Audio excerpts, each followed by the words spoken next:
नीतीश कुमार भारत के संविधान के प्रति सच्ची श्रद्धा और निष्ठा रखूंगा।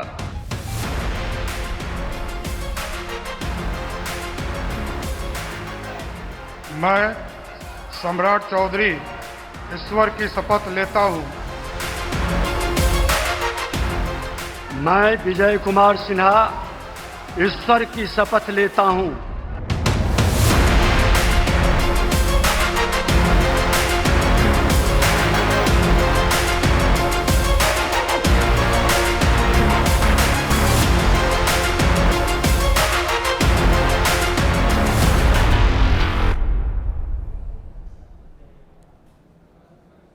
ओरिएंट बेल टाइल्स स्टूडियो से आप देख रहे हैं एबीपी न्यूज। नमस्कार, एबीपी न्यूज पर हाजिर हूं मैं रोमाना इसार खान। दोपहर का 1 बज रहा है। दिन की सबसे बड़ी खबर जिससे बुलेटिन की हम शुरुआत करने जा रहे हैं। नीतीश कुमार 10वीं बार बिहार में मुख्यमंत्री पद की शपथ ले चुके हैं। गांधी मैदान में भव्य समारोह हुआ जिसमें प्रधानमंत्री नरेंद्र मोदी की मौजूदगी में केंद्रीय गृह मंत्री अमित शाह, बीजेपी अध्यक्ष जेपी नड्डा समेत कई केंद्रीय मंत्रियों की मौजूदगी में डिप्टी सीएम के तौर पर सम्राट चौधरी, विजय कुमार सिन्हा और मुख्यमंत्री के तौर पर नीतीश कुमार ने शपथ ली। 10वीं बार बिहार के मुख्यमंत्री पद की शपथ नीतीश कुमार ने ली। अलग किस्म का एक नया रिकॉर्ड नीतीश कुमार ने बनाया। 26 मंत्रियों के साथ नीतीश कुमार की ये शपथ, जिनमें 14 बीजेपी के कोटे से हैं, 8 जेडीयू के कोटे से हैं, एलजेपीआर से 2, हम और कुशवाहा की पार्टी से एक मंत्री बनाया गया है। इस मंत्रिमंडल में एक मुस्लिम चेहरा शामिल है। जेडीयू के कोटे से मोहम्मद जमा खान फिर से मंत्री बनाए गए हैं। पिछली सरकार में भी नीतीश की ये मंत्री थे। शपथ के बाद प्रधानमंत्री नरेंद्र मोदी ने मंच से अपना गमछा लहराया, लोगों का अभिवादन किया। इस मौके पर हरियाणा, असम, गुजरात, मेघालय, उत्तर प्रदेश, नागालैंड, ओडिशा, दिल्ली, राजस्थान, महाराष्ट्र, अलग अलग राज्यों के मुख्यमंत्री शामिल हुए। मंच पर चिराग पासवान ने मांझी और जेपी नड्डा के पैर छूकर उनका आशीर्वाद भी लिया। तो ये तस्वीर आपके सामने है और देखिए, जीत का गमछा प्रधानमंत्री नरेंद्र मोदी ने आज जब लहराया तो अलग ही अंदाज प्रधानमंत्री नरेंद्र मोदी का, जिसने वहां मौजूद लोगों का मन मोह लिया। और उसके बाद तो जो भीड़ वहां गांधी मैदान में जुटी हुई थी उसने भी अपने गमछे उतारे और प्रधानमंत्री नरेंद्र मोदी की आवाज में आवाज मिलाई, अपने गमछे लहराकर उसी अंदाज में जैसे प्रधानमंत्री नरेंद्र मोदी ने गले से उतारकर गमछा लहराया। वहीं दूसरी तरफ देखिए, संदेश जो दिया गया हम साथ साथ हैं का, और जनता ही जनार्दन है। प्रधानमंत्री नरेंद्र मोदी नमन करते हुए बिहार के लोगों का मंच से, और फिर हाथ पकड़कर नीतीश कुमार, प्रधानमंत्री नरेंद्र मोदी मंच पर आगे की तरफ आए। सभी मंत्रिमंडल के साथियों को एक साथ लाया गया और एकजुटता का यह संदेश मंच से दिया गया। सीधे आपको सुना देते हैं, जो नया मंत्रिमंडल नीतीश कुमार का बना है उसमें रामकृपाल यादव को मंत्री बनाया गया है। उन्होंने भी शपथ ली है और उन्हीं से खास बातचीत की है हमारे सहयोगी शशांक ने। देखिए, हमारे साथ रामकृपाल यादव हैं, पूर्व केंद्रीय मंत्री, अब बिहार सरकार में मंत्री बन गए हैं। दानापुर से बड़ी जीत इन्होंने हासिल की है। लालू यादव खुद गए तो वहां रोड शो करने कि आपको हराया जाए। आप जीते भी, मंत्री भी बने। और एक अपराधी के लिए कोई राष्ट्रीय अध्यक्ष बड़ी पार्टी का हो, वो चल जाए एक अपराधी के लिए प्रचार में, इससे दुर्भाग्यपूर्ण बात कुछ हो ही नहीं सकती है। जनता ने उसका जवाब दे दिया और अपना आशीर्वाद दे करके मुझे अवसर दिया वहाँ सेवक बनकर सेवा करने का। क्या प्राथमिकताएं रहने वाली है मंत्री पद की? आपने शपथ ली है। हमारी प्राथमिकता है कि बिहार विकसित हो और बिहार का जो सपना माननीय प्रधानमंत्री जी मोदी जी ने देखा है, विकसित भारत, विकसित बिहार, उन सपनों को साकार करने के लिए हर संभव प्रयास करेंगे। और बिहार में जो खुशहाली आई है वो लगातार आगे बढ़ता रहे और सबका कल्याण हो, काम करेंगे बिहार वासियों। सरकार से बहुत उम्मीदें भी हैं, कई लंबे लंबे वादे किए गए। सरकार ने जो वादा किया है पहले भी उसको पूरा किया है और इस बार भी पूरा करेगा और बिहार को विकसित बिहार बनाएगा। ठीक है, तो ये है हमारे साथ रामकृपाल बातचीत करते हुए। कैमरा पर्सन निरंजन के साथ शशांक, एबीपी न्यूज पटना। रामकृपाल यादव को आपने सुना है, इनको भी मंत्री पद की शपथ दिलाई गई है। मंत्री पद की शपथ आज जिन लोगों को दिलाई गई उनमें एक बेहद खास नाम रहा है दिलीप जायसवाल का, जो बीजेपी के बिहार में प्रदेश अध्यक्ष हैं, फिलहाल एमएलसी हैं और वो चुनकर नहीं आए हैं, मतलब विधानसभा का चुनाव उन्होंने नहीं लड़ा है, लेकिन नीतीश के मंत्रिमंडल में उनको जगह दी गई है। उनसे खास बातचीत हमारे सहयोगी ने की है, सुना देते हैं। आज का जो शपथ ग्रहण समारोह था एक ऐतिहासिक पल था, एक ऐतिहासिक क्षण था। प्रधानमंत्री श्री नरेंद्र मोदी जी आज इस ऐतिहासिक पल के साक्षी बने और लाखों मतदाता ने भी इस शपथ ग्रहण में अपनी सहभागिता दी। ये शपथ ग्रहण समारोह जो है हमारे लिए विकसित बिहार के सपना को पूरा करने के लिए चुनौती है। कानून के राज में बिहार विकास करेगा, ये सरकार की प्राथमिकता है और निश्चित रूप से जिम्मेवारी मिला है। मैं पहले भी मंत्री था, मंत्री पद छोड़ के मैंने जो है संगठन का सेवा किया और मेरे नेतृत्व में मेरे अध्यक्षीय काल में जो है ये चुनाव हुआ और अध्यक्ष बनने के पहले भी मंत्री था और मैंने लक्ष्य पूरा किया तो फिर मंत्री बन गया। तो चलिए, दिलीप जायसवाल की इस बार वापसी हुई है मंत्रिमंडल में। पिछली सरकार में वो फिलहाल मंत्री नहीं थे और इस बीच अभी आपने जो दो प्रतिक्रियाएं सुनी हैं वो दोनों बीजेपी के कोटे से मंत्री बने, रामकृपाल यादव भी और दिलीप जायसवाल भी। वहीं जेडीयू के कोटे से मंत्री लेसी सिंह बनी है, पिछली सरकार में भी मंत्री थी, एक बार फिर धमदाहा से बड़ी जीत उन्होंने हासिल की है। मंत्री बनने के बाद उन्होंने क्या कहा, ये सुनाते हैं। जी निश्चित रूप से, सिर्फ यूथ क्यों, किसान भी, महिलाएं भी, बिहार को आगे लेकर चलना है।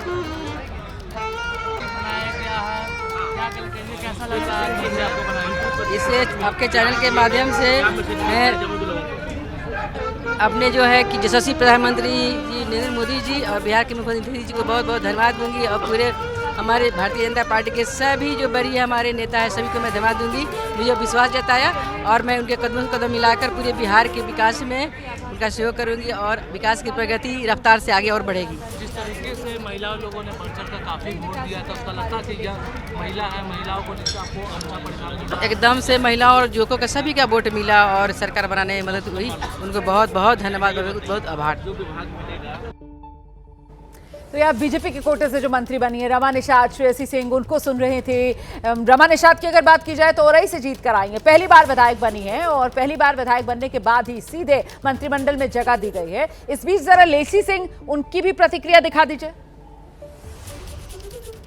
माननीय मुख्यमंत्री जी ने फिर से भरोसा जताया है तो माननीय मुख्यमंत्री जी के निर्देश के अनुसार पूरी शक्ति के साथ बिहार के विकास में हाथ बटाएंगे। जो मौका मिला है माननीय मुख्यमंत्री जी का आभार, उन्होंने फिर से विश्वास जताया है मुझ पर। बड़ी खबर मैं आपको बता दूं, प्रधानमंत्री नरेंद्र मोदी ने नीतीश कुमार को बधाई दी है। नीतीश कुमार एक अनुभवी प्रशासक, प्रधानमंत्री नरेंद्र मोदी ने कहा सुशासन का उनका ट्रैक रिकॉर्ड रहा है। नए कार्यकाल के लिए मेरी शुभकामनाएं। प्रधानमंत्री नरेंद्र मोदी ने शुभकामनाएं दी हैं नीतीश कुमार को। उनकी तारीफ करते हुए प्रधानमंत्री नरेंद्र मोदी ने एक बार फिर से नीतीश कुमार सुशासन बाबू के तौर पर जिनकी बिहार में पहचान और इसी का सम्मान करते हुए प्रधानमंत्री नरेंद्र मोदी की तरफ से जो बधाई नीतीश कुमार को दी गई उसमें इस बात का भी उल्लेख किया गया सुशासन का ट्रैक रिकॉर्ड रहा है नीतीश कुमार का। ये कहा है प्रधानमंत्री नरेंद्र मोदी ने। नीतीश कुमार एक अनुभवी प्रशासक, ये कहा प्रधानमंत्री नरेंद्र मोदी ने। नीतीश कुमार को प्रधानमंत्री नरेंद्र मोदी ने बधाई दी है। नए कार्यकाल के लिए नीतीश कुमार को प्रधानमंत्री नरेंद्र मोदी ने शुभकामनाएं दी। जुड़वा भाई के तौर पर बीजेपी और जेडीयू इस बार 101 सीटों पर चुनाव मैदान में उतरे थे बिहार विधानसभा चुनाव में और माना यह जा रहा था कि देखना दिलचस्प होगा नतीजों में क्या मामला बराबरी का ही रहता है या फिर वहां कोई बड़ा भाई छोटा भाई बनकर उभरता है। लेकिन स्ट्राइक रेट भी दोनों पार्टियों का कमोबेश एक जैसा ही रहा। हाँ, महज 4 सीटों के साथ बीजेपी सबसे बड़ी पार्टी बिहार में जरूर बनी क्योंकि जेडीयू 85 सीट और बीजेपी के खाते में आई 89 सीट। और ऐसे में बड़ा भाई बनने के बावजूद सीटों के लिहाज से मुख्यमंत्री का चेहरा वही नीतीश कुमार का जिनके नाम पर बिहार वासियों को भरोसा है, जिसको लेकर आज सुबह जेडीयू की तरफ से सोशल मीडिया पर वो संदेश भी साझा किया गया कि नीतीश कुमार का नाम मतलब भरोसा, नीतीश कुमार का नाम मतलब विश्वास। और अब प्रधानमंत्री नरेंद्र मोदी की तरफ से भी बधाई नीतीश कुमार को दी गई है। और इस बीच वो चेहरे जिन्होंने अब से कुछ देर पहले मंत्री के तौर पर शपथ ली है, उन्हीं में एक युवा चेहरा है, एक नया चेहरा है। आरएलएम के मुखिया उपेंद्र कुशवाहा के ये बेटे हैं। नाम है इनका दीपक प्रकाश। मंत्री पद की शपथ लेने के बाद दीपक प्रकाश ने क्या कहा है, दिखाते हैं आपको। मंत्री दीपक हमारे साथ हैं, कितने खुश हैं और क्या प्राथमिकताएं रहने वाली हैं? खुशी इस बात की है कि प्रधानमंत्री जी और मुख्यमंत्री जी के नेतृत्व में काम करने का मौका मिल रहा है और मुझे मेरे नेता उपेंद्र कुशवाहा जी ने अभी मौका दिया है, तो उसको लेकर खुशी भी है और जिम्मेदारी का एहसास भी है कि जनता के लिए काम करने का मौका मिला है। कब पता चला कि मंत्री बनाया जाना है? जब आपको पता चला उससे थोड़ी देर पहले ही पता चला। देखिए, तो उपेंद्र कुशवाहा हैं अपने बेटे के साथ। बता दें, उपेंद्र कुशवाहा के बेटे दीपक जो है मंत्री बने हैं, विधानसभा चुनाव नहीं लड़े थे, एमएलसी उनको जो है वो बनाया जाएगा। तो परिवार बेहद खुश है। कैमरा पर्सन निरंजन के साथ शशांक, एबीपी न्यूज, पटना।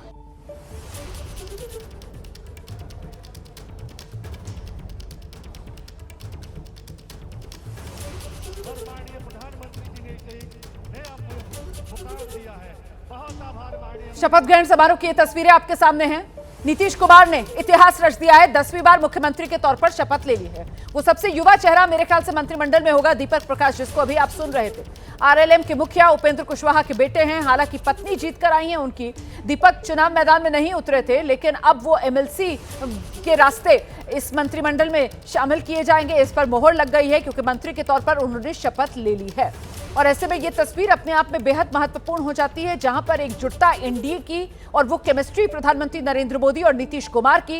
नीतीश कुमार प्रधानमंत्री नरेंद्र मोदी का हाथ पकड़कर मंच की ओर आगे लेकर आए और फिर प्रधानमंत्री नरेंद्र मोदी नमन करते हुए बिहार के लोगों को।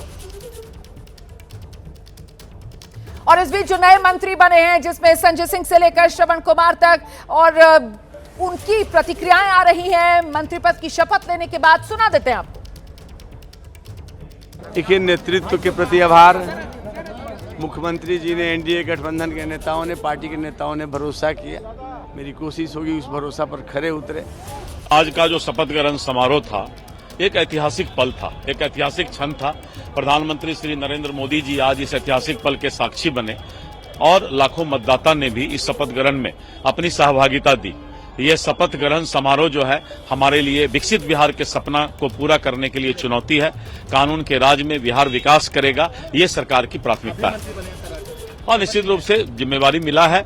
मैं पहले भी मंत्री था, मंत्री पद छोड़ के मैंने जो है संगठन का सेवा किया और मेरे नेतृत्व में, मेरे अध्यक्षीय काल में जो है ये चुनाव हुआ और अध्यक्ष बनने के पहले भी मंत्री था और मैंने लक्ष्य पूरा किया तो फिर मंत्री बन गया। बिहार की जनता को कोटि कोटि नमन, बिहार की जनता के प्रति आभार कि उन्होंने इतना बड़ा जनादेश देके नीतीश कुमार जी को 10वीं बार मुख्यमंत्री बनाया। इसके लिए सभी बिहार की जनता के प्रति आभार प्रकट करते। सभी जिम्मेदारियों का निर्वहन किया जाएगा, जो जनता के साथ कमिटमेंट है उसको एक एक करके पूरा किया जाएगा।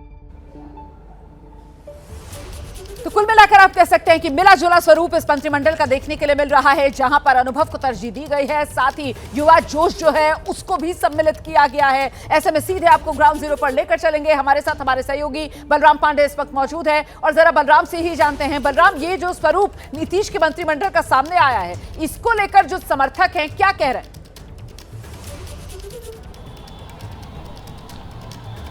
बिल्कुल, देखिए, अब मंत्रिमंडल जो है वो सामने आ चुका है। जनता का क्या कहना है इस मंत्रिमंडल को लेकर के, और खास तौर से महिलाओं का। और आपने देखा होगा कि इस शपथ ग्रहण समारोह में भी भारी तादाद में महिलाएं पहुंची थी। क्या कहेंगी आप लोग? आप लोग शपथ ग्रहण समारोह में पहुंची, मंत्रिमंडल आप लोगों के सामने आ गया और आप लोगों ने एनडीए को भारी मतों से जिता करके सरकार में भेजा है। अब क्या कहेंगे? बहुत अच्छा है, हो गया से हम लोग सबके बहुत दिक्कत है। रास्ता के लेकर बिजली कटा हुआ है, पानी के लिए बहुत माने अथी हो गया है। यानी अब जो वादे किए गए हैं उन वादों को पूरा करने का वक्त आ गया है। पूरा करेंगे। हम लोग खाली वही दिक्कत है, लेकिन हम हाजीपुर से आए हुए हैं। हाजीपुर से आए? हाजीपुर से आए हुए हैं। आप कहाँ से आए हैं? हम हाजीपुर दिघी कला पश्चिमी से आए हुए हैं। क्या कहेंगी? शपथ ग्रहण हो गया, सरकार गठित हो गई है, अब नीतीश कुमार के नेतृत्व में आगे काम होगा। हाँ, हम नीतीश भैया से हम यही तो कहना चाहते हैं, हम लोग खुश है जी। हम रात दिन मेहनत करके हम लोग जितवाए उनको। इसे तो ये वो महिला वोटर्स हैं जिसको नीतीश कुमार का एक तरीके से कोर वोट बैंक कहा जाता है। और देखिए नीतीश कुमार ने जब से वो सत्ता में आए थे 2005 के बाद से कंटिन्यूअसली लगातार निरंतर तरीके से महिलाओं के सशक्तिकरण की दिशा में काम किया और सकारात्मक काम करने की बदौलत ही बिहार की जो महिला वोटर है वो नीतीश कुमार पर पिछले 20 साल का नीतीश कुमार का काम देखकर भरोसा करती है। और यही वजह मानी जाती है कि नीतीश कुमार साल दर साल जब चुनाव बिहार में होते हैं तो उसमें सबसे बड़े विजेता बनकर उभरते हैं। इसीलिए गठबंधन चाहे कोई भी हो, बिना नीतीश किसी का काम बिहार में चलता नहीं है। इस वक्त एक बड़ी खबर आ रही है। दरअसल दिल्ली धमाके से जुड़ी हुई ये खबर है। जांच जैसे जैसे आगे बढ़ रही है, श्रीनगर सेंट्रल जेल से मुजम्मिल को लेकर निकली है एनआईए की टीम। सूत्र ये जानकारी दे रहे हैं डॉक्टर मुजम्मिल और डॉक्टर आदिल को लेकर एनआईए की टीम दिल्ली के लिए रवाना हुई है। डॉक्टर शाहीन के साथ आमने सामने बिठाकर इन डॉक्टर से पूछताछ की जाएगी। मौलवी इरफान को भी एनआईए दिल्ली ला रही है। तो ये वो किरदार हैं जिनकी गिरफ्तारी बिल्कुल शुरू में हो गई थी।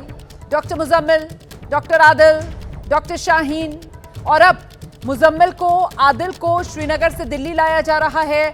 शाहीन के सामने बिठाकर इन तीनों से आमने सामने वाली पूछताछ होगी। इसके अलावा मौलवी इरफान को भी एनआईए की टीम दिल्ली ला रही है। तो इन सब से पूछताछ की जाएगी। अलग अलग पूछताछ इन सब से की गई है। अब आमने सामने बिठाकर भी पूछताछ की जाएगी। जम्मू कश्मीर पुलिस ने गिरफ्तार किया था डॉक्टर मुजम्मिल और डॉक्टर आदिल को और इसके बाद अब एनआईए अपनी कस्टडी में लेकर डॉक्टर मुजम्मिल, डॉक्टर आदिल को श्रीनगर से दिल्ली ला रही है और यहां दिल्ली में अब आगे की जांच बढ़ेगी। दिल्ली में आगे की पूछताछ होगी। एनआईए के हाथ में अब ये पूरी जांच आ चुकी है और ऐसे में एनआईए ने जब से ये जांच अपने हाथ में ली है तब से कुछ अहम गिरफ्तारियां जो एनआईए की तरफ से की गई। आप जानते हैं कस्टडी में एनआईए के दानिश भी है, कस्टडी में एनआईए के आमिर भी है। 10-10 दिन की दोनों की कस्टडी एनआईए कोर्ट ने दी थी एनआईए को।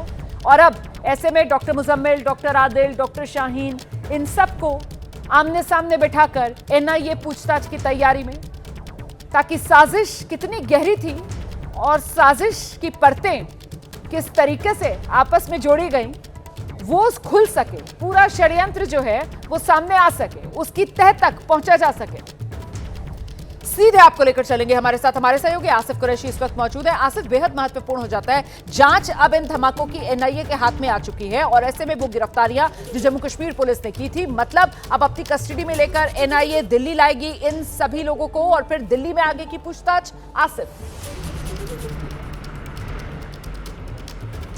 बिल्कुल रोमाना, देखिए जो जैश मॉड्यूल की जांच जो जम्मू कश्मीर पुलिस कर रही थी उसमें जितने भी लोग हिरासत में लिए गए हैं उन सबकी कस्टडी अब एनआईए को दे दी गई है और आज सुबह तड़के श्रीनगर के सेंट्रल जेल से 4 लोगों को एनआईए के हवाले कर दिया गया, जिनमें डॉक्टर आदिल, डॉक्टर मुजम्मिल, मौलवी इरफान और डॉक्टर शाहीना बताए जा रहे हैं। उन चारों को एनआईए ने अपनी हिरासत में लेकर अब उनको दिल्ली ले जाया गया है, जहां पर उनके आगे की पूछताछ है। सूत्रों का ये कहना है कि एनआईए सभी जो बम धमाके के आरोपी हैं उनको आमने सामने बिठाकर उनसे पूछताछ करना चाहती है, तो इसीलिए इन सभी को दिल्ली ले जाने की जो अर्जी दी गई थी जम्मू कश्मीर पुलिस को और अदालत से उनका रिमांड लेके अब सभी आरोपियों को दिल्ली शिफ्ट किया गया है, जहां पे एनआईए दिल्ली बम धमाके में इनसे पूछताछ करेगी। यानी अब पूरी संभावना है कि जो जैश मॉड्यूल जिसका बांडाफोड़ जम्मू कश्मीर पुलिस ने किया था, फरीदाबाद से लोगों को हिरासत में लिया था, उनसे विस्फोटक भी हासिल किए थे, अब हो सकता है कि ये पूरा ही मामला दिल्ली बम धमाके के साथ जुड़ जाएगा और दोनों ही मामलों की जांच एनआईए करेगा। लेकिन जो अभी तक की जानकारी है कि श्रीनगर सेंट्रल जेल से इन चारों को एनआईए के हवाले करके दिल्ली ले जाया गया है। जी रोमाना, तो श्रीनगर सेंट्रल जेल में ये चारों थे और वहीं से अब इनको दिल्ली एनआईए लेकर आ रही है। एनआईए की कस्टडी में अब ये चारों आरोपी भी और इसके अलावा एनआईए ने 2 महत्वपूर्ण गिरफ्तारियां की थी जम्मू कश्मीर से। आसिफ, आप बेहतर तरीके से बता पाएंगे, एक वो आमिर था जिसके नाम पर I-20 गाड़ी रजिस्टर्ड थी, दूसरा दानिश था जिसको डॉक्टर उमर नबी का करीबी दोस्त बताया गया था। तो कुल मिलाकर अब ये तमाम चेहरे जो मोहरे के तौर पर अभी तक की जांच में सामने आए हैं, इन्हीं चेहरों और मोहरों के जरिए आतंक के असली आका कौन, उन तक पहुंचने की कवायद एनआईए की। आसिफ। रोमाना, देखिए जब से ही एनआईए ने दिल्ली धमाकों की जांच शुरू कर दी है तो कश्मीर पर पकड़े गए जो भी पकड़े गए लोग थे उन पर उनकी नज़र थी, क्योंकि सीधे तौर पर दिल्ली धमाकों के तार जैश मॉड्यूल के साथ जुड़े थे, जो कि कश्मीर में जम्मू कश्मीर पुलिस के हाथे चढ़ा था। उसी में जो सबसे पहला नाम जो आया था, जो I-20 गाड़ी का जब नंबर उसका रजिस्ट्रेशन खंगाला गया था, तो पुलवामा के सांबूरा इलाके के रहने वाले आमिर का नाम सामने आया था और उसको 10 तारीख की रात को ही जम्मू कश्मीर पुलिस ने सांबूरा में उसके भाई उमर के साथ हिरासत में ले लिया था। 3 लोगों को उस दिन हिरासत में लिया था, जिसमें आमिर, उमर और तारिक नाम का एक और व्यक्ति था। उसके बाद जो आगे की जांच थी उसमें विभिन्न इलाकों से बहुत से संदिग्धों को हिरासत में लिया गया था। उनमें काजीगुंड का जो जासिम बिलाल वानी था, जिसका दानिश का नाम भी सामने आ रहा था, उसको भी हिरासत में ले लिया गया था। तो उन दोनों की कस्टडी एनआईए ने सबसे पहले जम्मू कश्मीर पुलिस से ली थी।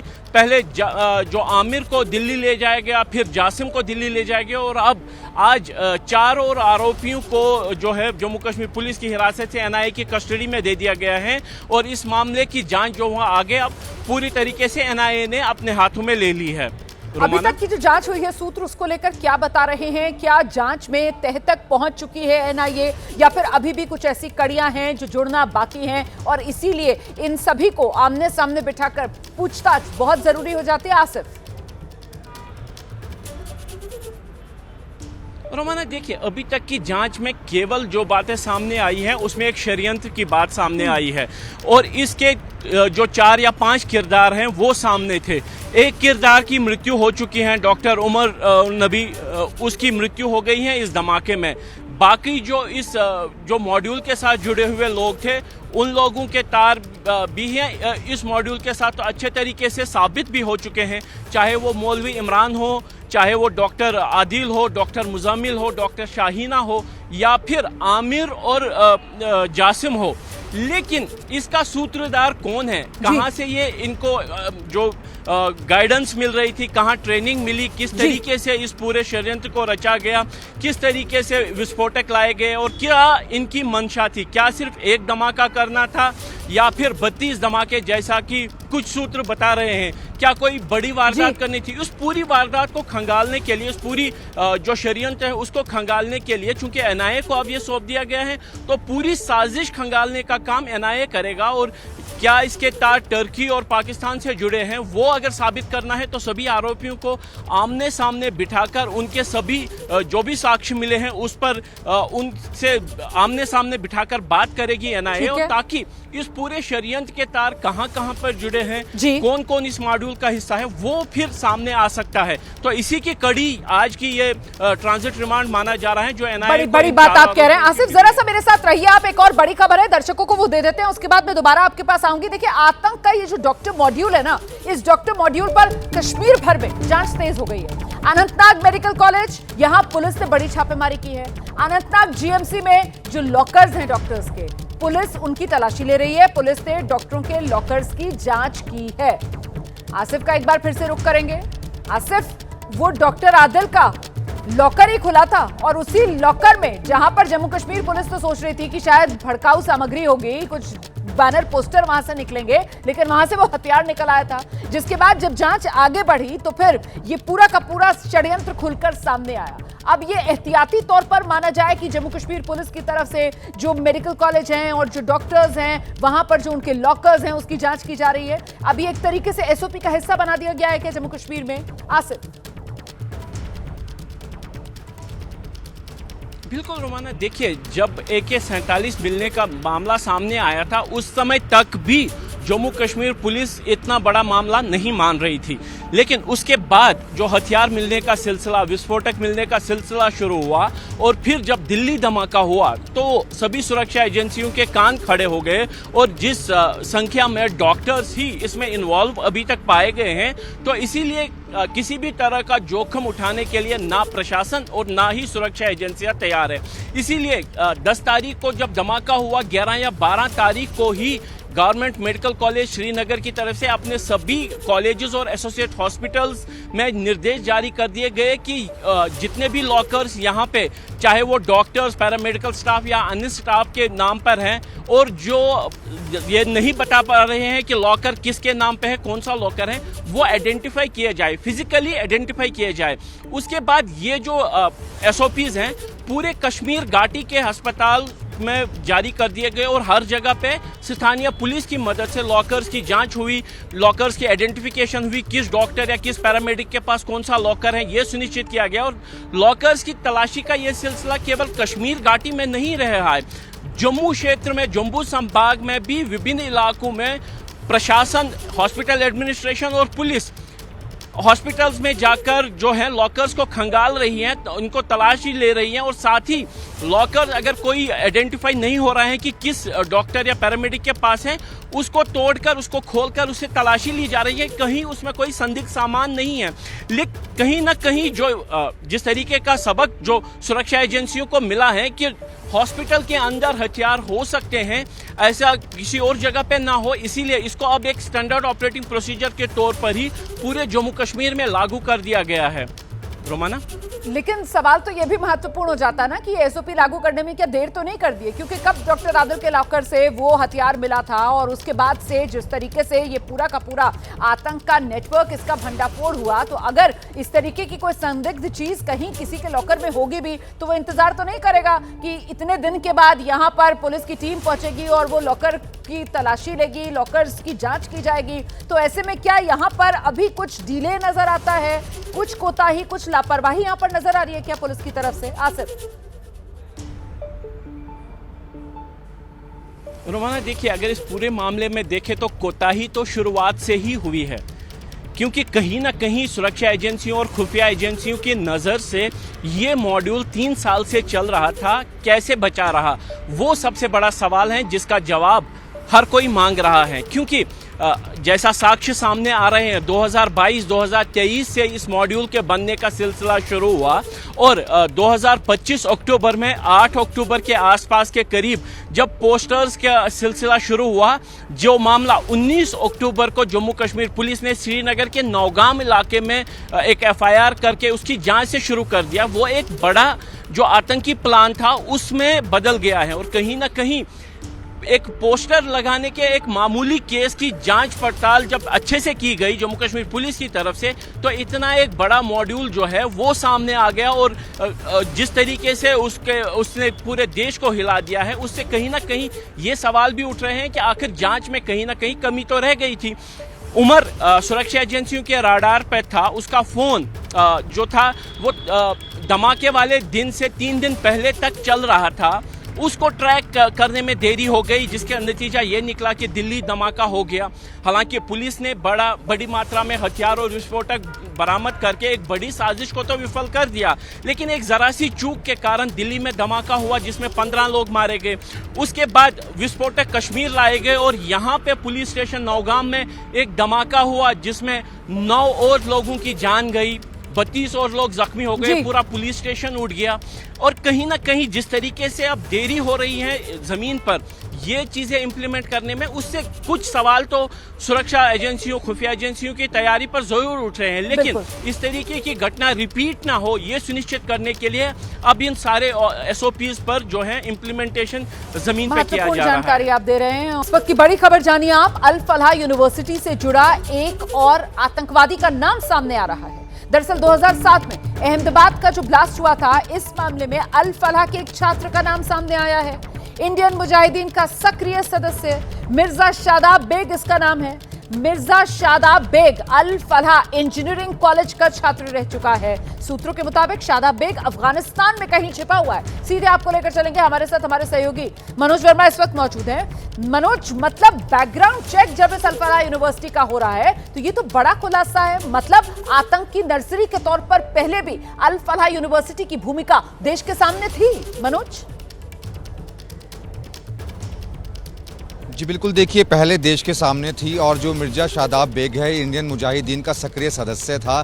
साल 2007 में इसने अल फलाह यूनिवर्सिटी से इंजीनियरिंग की पढ़ाई की थी और जो अहमदाबाद में धमाके हुए थे उसमें इसका नाम सामने आया था। इसके अलावा जयपुर के धमाकों में और बात करें तो गोरखपुर में जो धमाके हुए थे उसमें भी इसका नाम सामने आया था। आपको बता दें कि साल 2008 में जब इंडियन मुजाहिदीन के आतंकियों को पकड़ना शुरू किया गया और जब इंडियन मुजाहिदीन के आतंकियों को बिल्कुल ख़त्म कर दिया गया, उस वक्त से ये फरार है। आज तक ये कभी पकड़ा नहीं गया है। इसके ऊपर इनाम भी जो है एजेंसीज ने घोषित किया हुआ है। इसके अलावा आपको बता दूं कि साल 2019 में इसकी जो आखिरी लोकेशन थी मिर्जा शादाब बेग की, वो अफगानिस्तान में लोकेट हुई थी, लेकिन उसके बाद से ये अब तक कहाँ है नहीं पता चल पाया। लेकिन ये जरूर कह सकते हैं कि अल फलाह यूनिवर्सिटी का नाम पहली बार सामने नहीं आया है। इससे पहले भी इसका अल फलाह यूनिवर्सिटी का नाम सामने आ चुका है, जिसमें ये जो एक इंडियन मुजाहिदीन का आतंकी है मिर्जा शादाब बेग अब तक फरार है, जो 2007 में वहां से इंजीनियरिंग की पढ़ाई कर चुका है और कई बम धमाकों में इसका नाम सामने आया। तो कहीं ना कहीं ये भी वही फरीदाबाद वाला कैंपस, ये फरीदाबाद वाला कैंपस मनोज।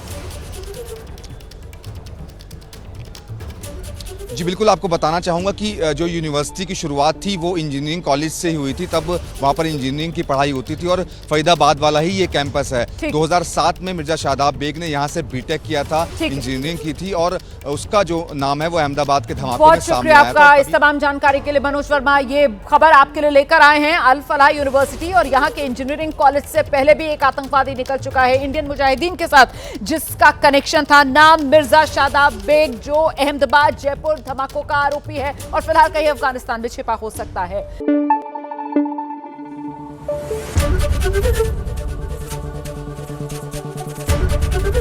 एबीपी न्यूज आपको रखे आगे।